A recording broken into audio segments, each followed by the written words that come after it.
মোৰ মৰমৰ বন্ধু-বান্ধৱসকল, আমি সকলোৱে জানো যে স্বাস্থ্যই পৰম ধন।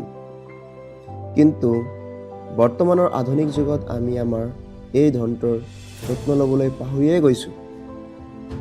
যান্ত্ৰিক জীৱনৰ ব্যস্ততা আৰু ফ্ৰিজৰ জাংক ফুডৰ মাজত সোমাই পৰি আমি আমাৰ শৰীৰটোক ৰোগৰ ভঁৰাল কৰি তুলিছোঁ।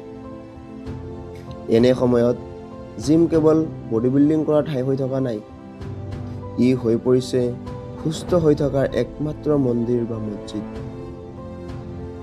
জিমলৈ যোৱাৰ বা ব্যায়াম কৰাৰ কেইটামানৰ প্ৰধান কাৰণ হ'ল শাৰীৰিক আৰু মানসিক শক্তি বৃদ্ধি কৰা, ৰোগ প্ৰতিৰোধ ক্ষমতা বৃদ্ধি কৰা, ইয়াৰ উপৰিও নিজৰ আত্মবিশ্বাস গঢ়াই তোলা।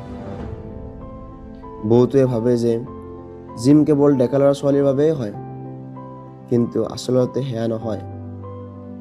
আচলতে স্বাস্থ্য সচেতন হোৱাৰ কোনো নিৰ্দিষ্ট বয়সে নাই। জিমলৈ গৈ গধুৰ ওজন উঠোৱাই ডাঙৰ কথা নহয়। আচল কথাটো হ'ল নিজৰ শৰীৰৰ বাবে দিনৰ 24 আৱাৰৰ ভিতৰত মাত্ৰ 1 ঘণ্টা সময় দিয়া। আহক আমি আজিৰ পৰা সংকল্প লওঁ যে আমি আমাৰ শৰীৰৰ যত্ন ল'ম, কাৰণ আপোনাৰ শৰীৰটোৱে হ'ল একমাত্ৰ ঠাই য'ত আপুনি আজীৱন বসবাস কৰিব লাগিব।